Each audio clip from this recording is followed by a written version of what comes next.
मन लगाकर सुनिए दोस्तों। कभी तुम्हें लगा है कि तुम्हारा दिमाग कभी चुप ही नहीं होता, हर वक्त बस कुछ ना कुछ चलता रहता है। एक बेचैनी, एक हलचल, एक दौड़, जैसे तुम्हारे भीतर कोई तूफान चल रहा हो और तुम चाहकर भी उसे रोक नहीं पा रहे हो। तुम सोना जाते हो मगर दिमाग तब भी भागा रहा होता है। कल ऑफिस में क्या होगा? अगर मैं फेल हो गया तो क्या लोग मुझे पसंद भी करते हैं या नहीं? क्या मैंने सही किया या गलत? यह सवाल तुम्हें चैन नहीं लेने देता है और धीरे धीरे तुम्हें भीतर से खो जाते हैं। सोचो, जब पूरी रात भाग रही हो और हर कोई कुछ हासिल करने के पीछे भागा हो, जिंदगी एक तेज रफ्तार वाली ट्रेन बन चुकी है, तो शांत रहना क्या मुमकिन है कि? लेकिन फिर सवाल उठता है, जब गौतम बुद्ध जैसी हस्तियां, जब आचार्य चाणक्य जैसे महान विद्वान भी इसी दुनिया में रहते हैं, इन्हीं समस्याओं से गिरे थे, तो वे इतने शांत और स्थिर कैसे रह पाते थे? उनके भीतर कैसी शक्ति थी कि वे किसी भी परिस्थिति में विचलित नहीं होते थे? क्या उनके पास कोई जादू, या फिर उनके पास ऐसा ज्ञान था जिससे वे अपने मन को अपने अधीन रखते हैं? दोस्तों, अगर बुद्ध कर सकते हैं तो हम क्यों नहीं कर सकते? क्यों हर छोटी सी बात पर हम घबरा जाते हैं? क्यों हर चिंता और तनाव को अपने ऊपर हावी होने देते हैं? क्यों हम अपने ही मन के गुलाम बनकर जीते हैं? सच यही है, अगर तुम्हारा मन शांत नहीं है तो समझ लो तुम्हारा सबसे बड़ा दुश्मन तुम्हारा अपना दिमाग ही। और अगर तुम्हारे भीतर शांति नहीं है तो चाहे तुम कितना भी बड़ा लक्ष्य क्यों ना पालो, वो तुम्हें कभी असली खुशी नहीं देगा। लेकिन अच्छी खबर यह है कि इस भागदौड़ भरी दुनिया में भी तुम अपने दिमाग को शांत रख सकते हो। तुम भी उन महान लोगों की तरह स्थिर और संतुलित बन सकते हो। और इसी वीडियो में मैं तुम्हें बताऊंगा वो उपाय, वो ट्रिक्स जो तुम्हारी ज़िंदगी बदल सकते हैं। अगर तुम्हें भी इस तूफान से निकलकर एक शांत समंदर तक पहुंचना चाहते हो तो यह वीडियो तुम्हारे लिए है। दोस्तों, क्या आपने कभी गौर किया है, बाहर सब कुछ ठीक है, घर सही है, परिवार पास है, कभी भी काम भी चलता है, लेकिन भीतर का मन जैसे बेचैन रहता है। एक अनजानी हलचल, एक अजीब सी दौड़, जैसे मन कभी चैन से बैठा ही नहीं पाता। रात को बिस्तर पर लेटो तो लगता है दिमाग में हजारों सवालों की भीड़ जमा हो गई हो। सुबह उठा तो फिर वही भागदौड़, फिर वही तनाव, फिर वही उलझन। सवाल यही है, क्यों? आखिर हमारा मन इतना अशांत क्यों है?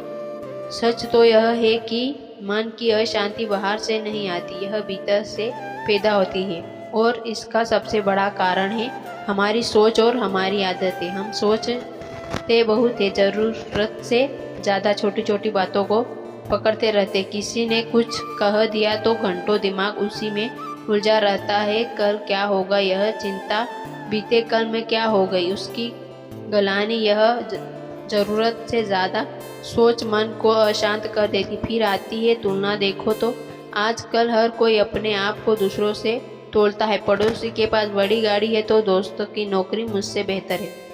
किसी का घर ज़्यादा बड़ा है, किसी की लाइफ ज़्यादा चमकदार दिखती है, और हम भूल जाते हैं कि हर इंसान की यात्रा अलग अलग होती है। तुलना की आगे धीरे धीरे मन को जलाती रहती है। हम जितना दूसरों को देखते हैं उतना अपना चैन खो देंगे। और फिर है हलचल, और फिर है लालच। मन कभी संतुष्ट नहीं होता। जो मिल गया है उसमें शांति नहीं ढूंढता, बल्कि और चाहता है, ज़्यादा चाहता है। यही लालच मन को भूखा बनाए रखता है। सोचिए, अगर आपको प्यास लगी और आप पानी पी लो तो संतुष्टि मिलती है, लेकिन अगर आप सोने की चाह में लगे रहो कि अगर चाहिए और चाहिए, तो यह चाह कभी पूरी नहीं होगी। लालच एक ऐसी आग है जो जलाती तो सबको है, लेकिन बुझती कभी नहीं। क्रोध भी मन की अशांति का बड़ा कारण है। हम छोटी सी बात पर गुस्सा हो जाते हैं। कोई हमारी बात काट दे, कोई हमारी गलती निकाल दे, कोई हमारी उम्मीद पर रख ना उतारे, और उस समय हम सोचते हैं कि गुस्सा निकालने से राहत मिलेगी। लेकिन सच्चाई यह है कि गुस्सा बाहर किसी और को जलाता हो या ना जलाए, सबसे पहले यह हमारे ही मन को जला देता है। गुस्सा कर से हम खुद ही अपना चैन खो देते हैं। और दोस्तों, चिंता यह तो अशांति का दूसरा नाम है। इंसान दिनारा चिंता करता रहता है। अगर यह हो गया तो क्या होगा, अगर यह बिगड़ गया तो क्या होगा, लोग मेरे बारे में क्या सोचेंगे, और धीरे धीरे चिंता हमारी आदत बन जाती है। लेकिन सच तो यह है कि जिन चीज़ों की चिंता हम करते हैं उनमें से 90% कभी होती ही नहीं। यही यानी हम अपनी ऊर्जा उस पर खर्च करते हैं जो कभी हुआ ही नहीं, तो फिर शांति कहाँ से मिलेगी। अब सवाल यह उठता है कि क्या मन को शांत रखना संभव है। हाँ, लेकिन सबसे पहले हमें इसकी जड़ को समझना होगा। जब हम यह स्वीकार कर लेंगे कि अशांति बाहर से नहीं आती बल्कि हमारे ही अंदर से पैदा होती है, तभी रास्ता मिलेगा। हमें अपनी आदतों को बदलना होगा, ज़रूरत से ज़्यादा सोचना छोड़ना होगा, लालच को सीमित करना होगा, तुलना करना बंद करना होगा। जरा कल्पना कीजिए, अगर आप कल सुबह उठे और आपके मन में कोई अनावश्यक विचार ना दौड़ रहा हो, तो कोई चिंता ना हो, कोई तुलना ना हो, तो आपकी ज़िंदगी कितनी हल्की, कितनी आसान और कितनी सुंदर लगेगी। यही असली जीवन। लेकिन उसके लिए हमें सचेत रहना होगा। जब भी मन अशांत हो, खुद से पूछना होगा, क्या सच में यह बात मेरी शांति छीनने लायक है। दोस्तों, याद रखो, अशांति की जड़ हमारे अंदर है और शांति का स्रोत भी हमारे अंदर ही है। फर्क सिर्फ इतना है कि हम अक्सर अपनी नज़र बाहर रखते हैं। हम सोचते हैं कि अगर यह चीज़ मिल गई, यह इंसान बदल गया, यह परिस्थिति सुधर गई तो शांति मिलेगी। लेकिन शांति कभी बाहर नहीं मिलती, यह भीतर पैदा करनी पड़ती है। इसलिए आज से एक नियम बनाइए, अपने मन को पहचानो, उसकी आदतों को समझो। जब भी ज़्यादा सोचने लगो, खुद को रोक दो। जब भी तुलना करने लगो, खुद को याद दिलाओ कि मेरी यात्रा मेरी है। जब भी लालच उठे, खुद को कह दो, जो मिला है वही बहुत है। जब भी क्रोध आए, गहरी सांस लो और छोड़ दो। और जब भी चिंता सताए, खुद से कहा, मैं अभी के पल में हूँ, बाकी सब समय के साथ ठीक हो जाएगा। यही शुरुआत है दोस्तों, यही मन को शांत करने का पहला और सबसे महत्वपूर्ण कदम है। अगर हम इस जड़ को पकड़ लेंगे तो आगे की सारी विधियाँ हमें और भी आसानी से समझ आएगी। दोस्तों, क्या आपने कभी नोटिस किया है कि जब आप अकेले बैठते हो तो आपका मन शांत होने की बजाय और ज़्यादा शोर करने लगता है। जैसे ही आप चुप होते हो, अचानक दिमाग में हजारों विचार दौड़ पड़ते हैं। कल क्या होगा, लोग मेरे बारे में क्या सोच रहे होंगे, अगर यह काम बिगड़ गया तो। और कभी तो पुराने जख्मों की याद भी अचानक से सामने आ जाती है और उस समय आप सोचते हो कि काश मेरा दिमाग अभी चुप हो जाए, काश यह सारे विचार रुक जाए। लेकिन दोस्तों, सच यही है कि आप जितना विचारों को रोकने की कोशिश करते हो, वह उतनी ही ताकत से वापस आते हैं। यह वैसी ही है जैसे आप किसी बच्चे को कहा कि इस कमरे में जाओ, लेकिन लाल खिलौनों को मत छूना।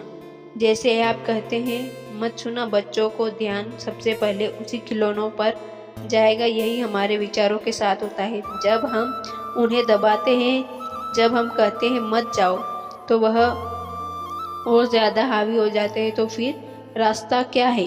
रास्ता यह है कि विचारों से भागना नहीं, उन्हें दबाना नहीं, बल्कि उन्हें देखना सीखो।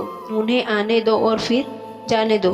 आसमान में रुकते हैं और फिर धीरे धीरे आगे बढ़ जाते। आसमान कभी बादलों से लड़ता नहीं, कभी उन्हें रोकता नहीं, बस उन्हें गुजरते हुए देखता है। उसी तरह आपका मन भी आसमान है और विचार बस बादल है। जैसे सोचिए, अगर आसमान बादलों से लड़ने लगे तो क्या होगा? कभी बिजली गिरेगी, कभी बारिश होगी, कभी तूफान आएगा और आसमान बेचैन हो जाएगा। लेकिन आसमान शांति से उन्हें गुजरने देता है, इसलिए उसकी विशालता कभी कम नहीं होती। अगर हम भी अपने मन को आसमान की तरह विशाल बना दे तो विचार हमें परेशान नहीं करेंगे। आपके जीवन में रोजमर्रा से छोटे छोटे उदाहरण देखिए। कोई कभी आपको अपमानित कर देता है और आप हफ्तों तक उसी बात को पकड़ कर बैठ जाते हो। बार बार वही वाक्य आपके दिमाग में घूमता है, लेकिन क्या सच में उसका कोई फायदा हुआ? नहीं, वो विचार आपको केवल जलाता है, दुख देता है। लेकिन अगर आप उसी समय खुद से कहते ठीक है, यह विचार आया है,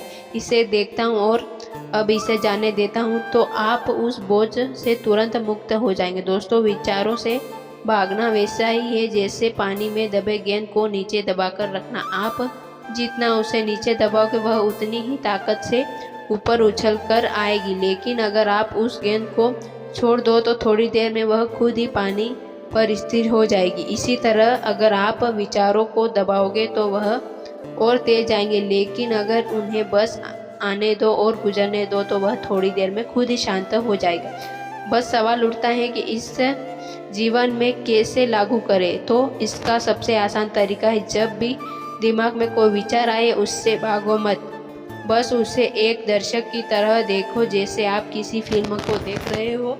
उस विचार को पकड़ कर मत बैठो, ना यह सोचो कि यह अच्छा है या बुरा, बस उसे देखो और धीरे धीरे वह विचार खुद ही गायब हो जाएगा। मान लीजिए